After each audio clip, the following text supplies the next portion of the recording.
tax systems are different all over. I'm always amazed how when I go to different countries, how different they can be. It's certainly tailored to how a country feels about things like privacy.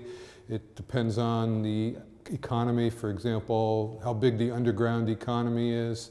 So the political realities are certainly important, including how decentralized the country is, and the history of the country can also play a big role in what the tax system looks like.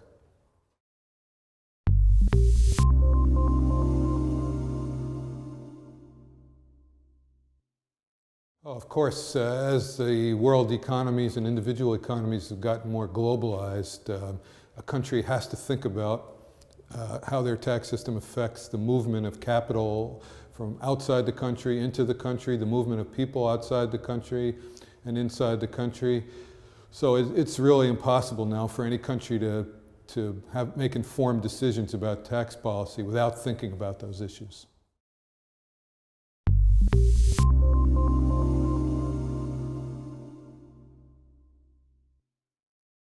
Yeah, I don't think in my lifetime, or maybe in anyone in this room's lifetime, there's going to be a world tax organization the way there's a world trade organization. Countries are just not willing to give up their sovereignty.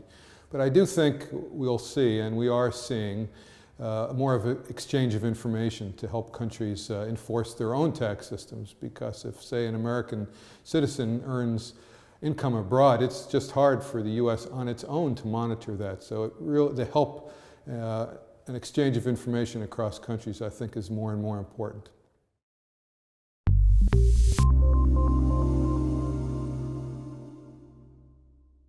Well, there's a large set of instruments to deal with tax evasion. One, of course, is just monitoring taxpayers, audits, and so on.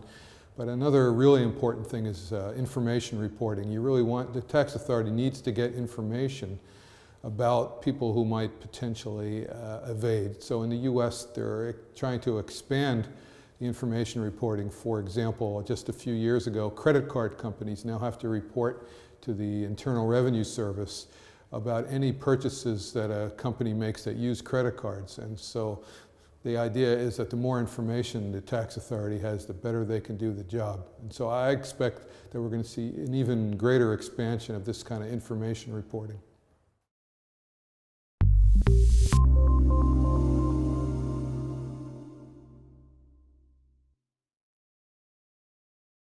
Well, it's a tough issue because the location of where income is, in which country income is earned, is actually not easily defined. And for that reason, and because each country wants to defend its own revenues, companies have a lot of latitude about where they report revenues.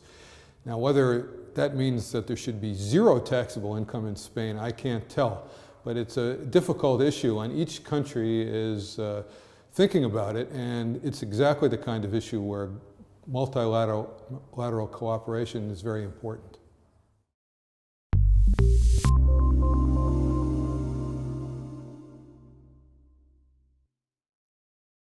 I think developed countries want to fight tax havens, but they also want to do things that will help their own multinational companies prosper and increase investment in their own country.